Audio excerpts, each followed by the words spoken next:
بسم الله الرحمن الرحيم والصلاة والسلام على أشرف المرسلين. Salam alaikum. Bonjour tout le monde. Aujourd'hui, on va voir la suite des cours les oscillateurs sur le module communication analogique. Nous sommes arrivés aux oscillateurs CLAP. Donc, les oscillateurs inventés par James Clapp en 1948, c'est une amélioration de l'oscillateur Colpitts, sachant qu'une capacité C3, cette fois-ci, est mise en série avec la self L. On obtient x1 plus x2, x3 égale à 0. Donc, on aura moins 1 sur C1 oméga 0 plus moins 1 sur C2 oméga 0 plus L oméga 0 plus moins 1 sur C3 oméga 0 égale à 0. On obtient dans ce cas une fréquence d'oscillation F0 qui est égale à 1 sur 2 pi la racine de la bobine par une condensateur équivalente, sachant que 1 sur C équivalente égale à 1 sur C1 plus 1 sur C2 plus 1 sur C3. La valeur de C3 est choisie pour qu'elle soit suffisamment faible devant C1 et C2. Donc, on obtient une fréquence F0 qui est égale à peu près 1 sur 2 pi la racine de LC3. La fréquence d'oscillation ne dépend que de ces trois, donc la fréquence fonctionnement de l'oscillateur Clapp est plus stable que celle de l'oscillateur Colpitts. Donc, vous avez R1, R3, R2, R4 en parallèle avec C3, C5 à la sortie. Et cette fois-ci, vous avez C1, C2 en série en parallèle avec la bobine, en série avec C3. Donc, c'est l'exemple de l'oscillateur Clapp. Cet oscillateur est particulièrement adapté aux fréquences élevées pour plusieurs gigahertz.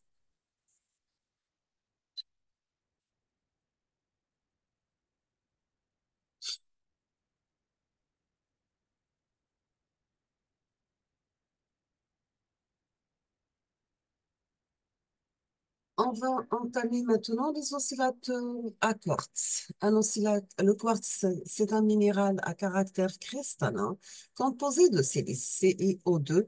Il est très commun dans la nature.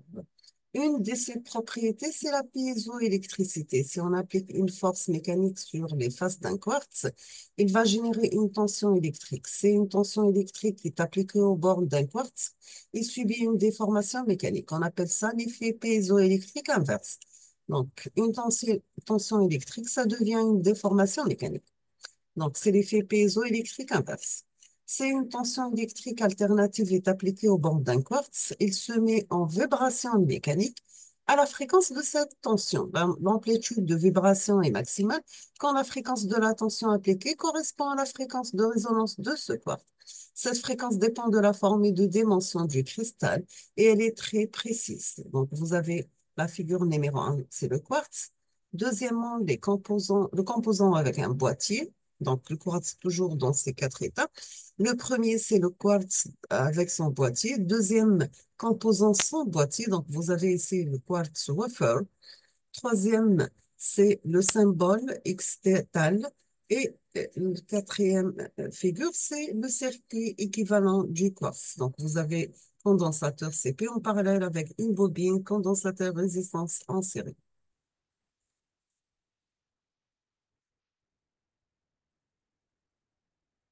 Donc, vu ces caractéristiques, un quartz peut être utilisé pour assurer la stabilité de la fréquence d'un oscillateur. Actuellement, on le trouve comme un composant à deux pattes sous forme d'un cristal capsulé dans un boîtier métallique. Il est possible de modéliser un quartz par un circuit RS, LS et CS série en parallèle avec une capacité CP. On va négliger RS devant LC oméga et 1 sur CS oméga. L'expression de l'impédance du quartz s'écrit ZQ de oméga égale à 1 sur GCP oméga en parallèle avec GLS oméga plus 1 sur GC oméga. On obtient dans ce cas ZQ de oméga égale 1 sur G oméga multiplié par 1 moins LC CS oméga au carré divisé par CP plus CS moins LS CP CS oméga au carré. On va poser la fréquence de résonance oméga C, résonance en série, oméga P, la fréquence de résonance en parallèle. On obtient oméga S égale à 1 sur la racine de LSCS, oméga P égale à 1 sur la racine de LSC équivalente, avec C équivalente égale à CS CP par CS plus CP.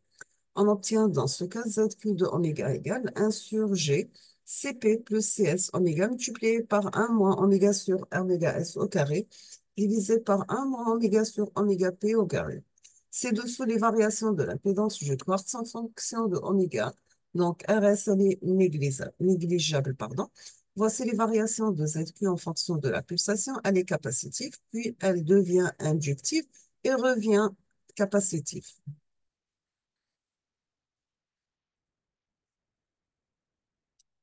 On va parler maintenant de l'oscillateur à résonance négative et on va commencer par les oscillateurs d'un circuit LC. Si vous avez un circuit qui contient une inductance en série avec un condensateur initialement chargé, lorsqu'il se décharge, le condensateur va produire un courant électrique IC qui va créer un champ magnétique dans la bobine. Une fois la self magnétisée, le condensateur déchargé, le champ magnétique dans la bobine induit un courant électrique inversé par rapport à IC dans les enroulements de cette bobine qui va recharger le condensateur et revient à l'état de départ. Donc, voici dans cette figure l'oscillation libre d'un circuit LC idéal. Ce processus est répété continuellement et l'évolution du courant dans le circuit elle est de la forme sinusoïdale avec une fréquence F0 qui est égale à 1 sur 2 pi la racine de LC. Dans un circuit réel, il y a toujours des pertes par effet Joule dans les parties résistives de circuit, donc la résistance de la bobine. Donc, l'énergie échangée entre le condensateur et la bobine décroît constamment et le signal utile, c'est une sinusoïde amortie. Dans cette figure, vous avez oscillation libre d'un circuit LC réel, sachant que petit r représente les pertes dans le circuit. Maintenant, si on arrive à annuler la résistance équivalente du circuit, il est possible d'obtenir des oscillations entretenues et permanentes.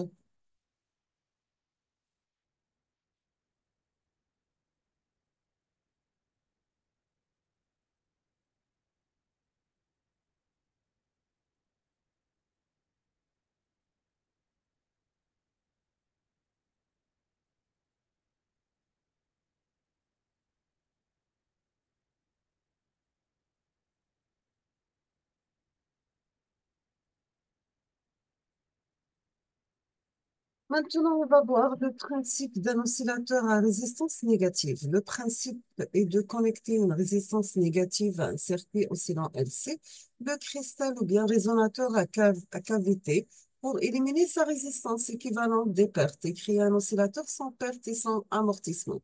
La condition d'oscillation, c'est R égale à Rn. À l'opposition d'une résistance positive, une résistance négative fournit de l'énergie. Donc, voici l'oscillation libre d'un circuit LC réel. R représente les pertes dans le circuit.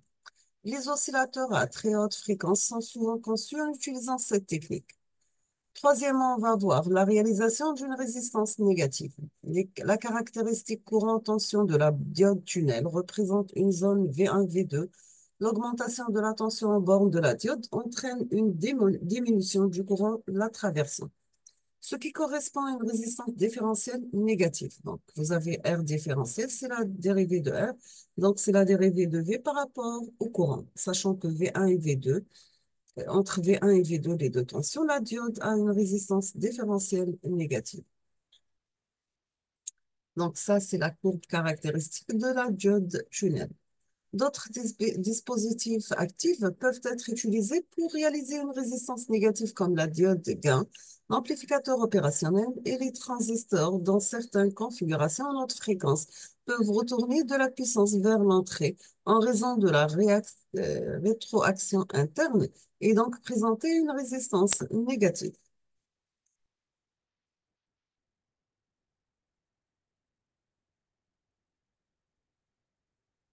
Voici un exemple d'un oscillateur à diode tunnel. Donc, le circuit résonance et le circuit RLC parallèle. La résistance R inclut les pertes dans la capacité et la self.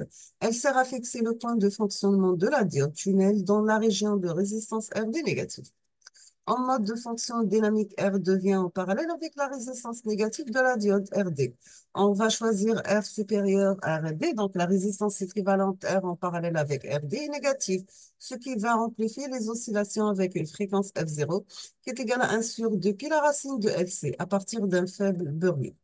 L'amplitude des oscillations se stabilise quand elle atteint la limite de la région de résistance négative délimitée par V1, V2. Donc, sur la figure précédente, bien sûr, l'oscillateur contrôlé en tension cette fois-ci Donc, un oscillateur contrôlé en tension en VCO, Voltage Controlled Oscillator, c'est un oscillateur électronique avec la possibilité de contrôler la fréquence de fonctionnement à l'aide d'une tension appliquée à l'entrée. Donc, voici le bloc VCO. Donc, VS, ça sera V0 sinus 2pi F, la tension d'entrée VE par le temps, pour faire varier la fréquence d'oscillation en fonction d'une tension de commande. Il suffit de faire varier la valeur de l'un des composants de circuit dont dépend la fréquence.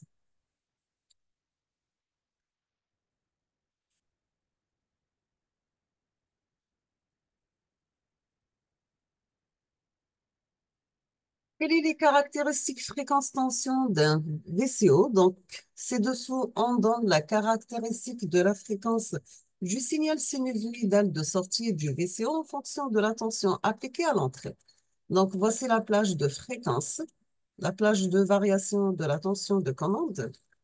Ce sont les caractéristiques fréquence-tension d'un VCO. À partir de cette caractéristique, on va exprimer de la fréquence instantanée. Donc, on aura f de t qui est égal à f0 plus kv de t, avec k, c'est la variation de f par rapport à la variation de v. On va définir une fréquence centrale de repos, c'est la fréquence de fonctionnement du VCO quand aucune tension n'est appliquée à son entrée et si vous avez VE égale à 0. La fréquence minimale, Fmin, elle correspond au minimum possible de tension VO. La fréquence maximale, Fmax, correspond au maximum possible de tension VE. Et la plage de fonctionnement en fréquence, c'est la plage délimitée par Fmax et Fmin. Cette plage correspond à la plage de commande en tension. La linéarité du VCO, on dit que le VCO est linéaire. C'est sa fréquence de sortie varie linéairement avec la tension d'entrée VE dans la plage de fonctionnement. Dans ce cas, on obtient que K est constant.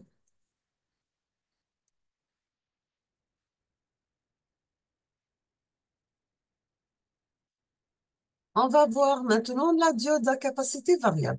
Une diode à capacité variable ou diode variable, c'est un type de diode qui présente la particularité de se comporter comme une capacité dont la valeur dépend de la tension inverse appliquée à ses bornes.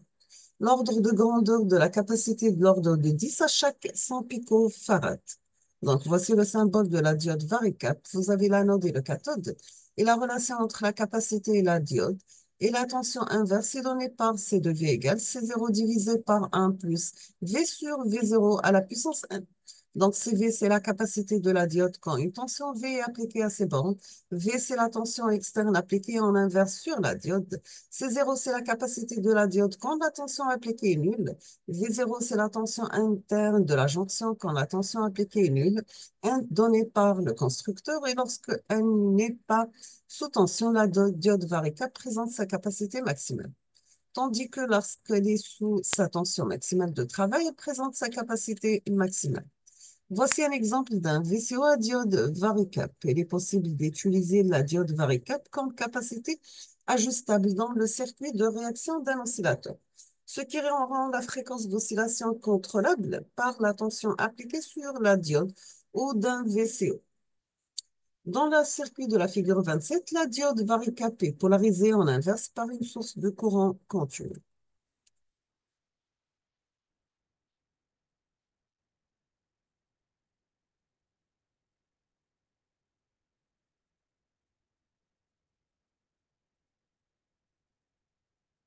L'utilisation de la diode variable dans le circuit de réaction dans cette figure. Donc, vous avez que la capacité CL sert à évoluer l'oscillateur du courant continu de l'alimentation de la diode. La self LC en self, c'est une self d'arrêt qui isole la source de la tension du signal à haute fréquence de l'oscillateur. Dans ce cas, la capacité de la diode CD en parallèle avec C2, donc la capacité équivalente totale, c'est 1 en parallèle avec C2 plus CD plus C2. On va prendre C1 égale à C2. On considère que CD très inférieur devant C1. On obtient dans ce cas la condensateur équivalente égale à peu près à C1 plus CD divisé par 2, avec une fréquence d'oscillation qui s'écrit la forme F0 qui est égal à 1 sur 2 pi la racine de LC équivalente. Donc, on va remplacer par la valeur de L équivalente. On obtient 1 sur 2 pi la racine de 0,5 L par C1 plus CD. Pour des petites variations de la tension d'alimentation de la diode autour de la tension d'alimentation, Il est possible de considérer que la fréquence d'oscillation de circuit varie linéairement avec cette tension. Voici un exemple d'un VCO diode variable.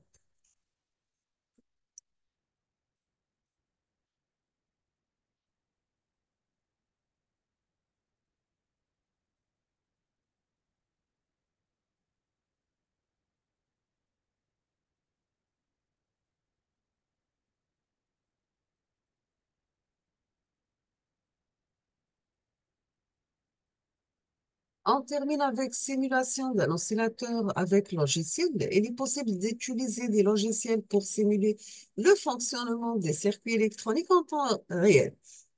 Ça permet de tester et de vérifier le fonctionnement de circuits avant de passer à la réalisation.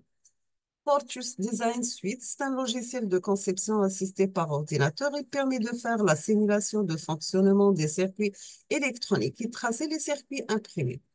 On va voir dans la figure suivante qui présente un oscillateur Colpitts réalisé sur Proteus en utilisant le transistor bipolaire BC107. Donc, voici la tension de sortie aux bandes de A, B, C et D. Donc, les résultats de simulation de la sortie sur l'oscillateur est montré sur la figure 30. On voit bien que le signal est sinusoïdal. Il est possible d'utiliser la base de temps pour l'oscilloscope pour mesurer la fréquence de fonctionnement du circuit. On va s'arrêter ici aujourd'hui. On termine la suite dans les prochains jours, Inch'Allah. Merci beaucoup et à la prochaine.